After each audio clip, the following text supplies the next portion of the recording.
I think one of the things that I'd like to start with is the fact that this is our story.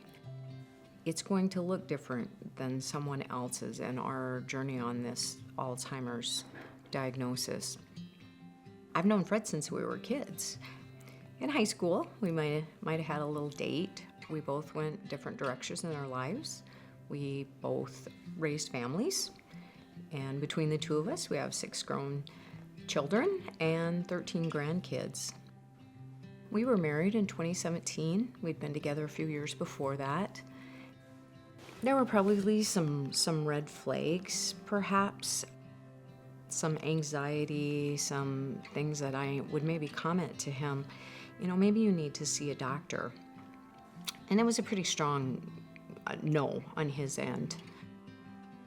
And so how do you really know what someone's, you might say, normal is? But one of the things that was truly the major red flag, his son and I were with him in the vehicle, and he was driving, and he pulled out in front of a vehicle, and his son, he actually even had to grab the wheel, and I was just like, oh my gosh, what just happened?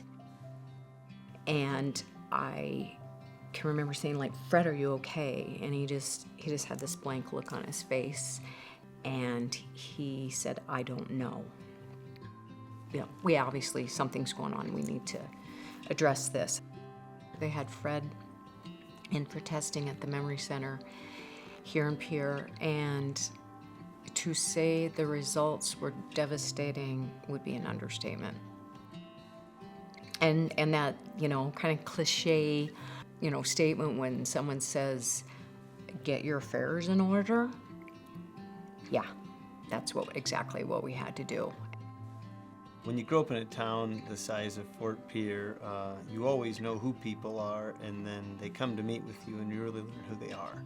And that was the case with Fred, for sure. But the thing that I remember most was the mix of fear and determination that I saw basically on both of your faces, that you knew you had quite a journey ahead of you, but I was so impressed that you weren't deterred, that it was something to be met and engaged with and gotten through it. Well, I think I had to kind of readjust my thoughts about Alzheimer's, but I didn't really always associate that with a younger person, especially one that was so viable and critical to the type of work that I knew he did. When people ask how's Fred's doing? And my kind of standard answer is that he's progressing. But I'd like to say, he's happy, he's healthy, he's safe, and he's at ease. Regardless of the disease, we love our families, and we want the best for them. But how do you negotiate Alzheimer's? How do you keep your family unit together, enjoy life, and yet be the caregiver? I am Fred's voice, because as this disease has progressed, I have became his advocate. I'm not an expert on anything except for the fact that I love my husband very much. I am the expert on love for my husband. Obviously, as an advocate, what we're all wanting is a cure. What we're all going for is to find treatment and cure. But between diagnosis and that, there's a lot of nothing. There is a lot of absolutely nothing to help us. And that's why the research in some of this is so important. We know so little about it, and we just have to continue to gain ground as they are every day. Taking care of Fred and kind of sharing the life is something you've signed up for. We also need to make sure that, who cares for the caretakers? I think that's an important aspect.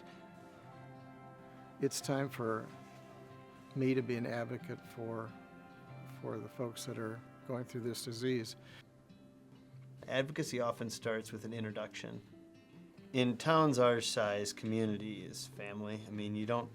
It never crossed my mind that it was an option not to help, just because it's how we're raised and how we grew up. And I'm sure that's true for you, Carmen, and it's true for tens of thousands of people across the country who are taking care of loved ones who have Alzheimer's. But you know, what somebody would ask of me is so small compared to what you're providing, and it's really a testament to love, and it's something that is frankly pretty inspirational. So I thought I knew what Alzheimer's looked like.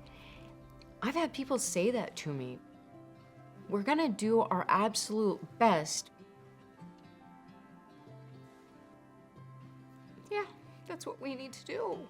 And I have to say that most days we do it with a smile on our face.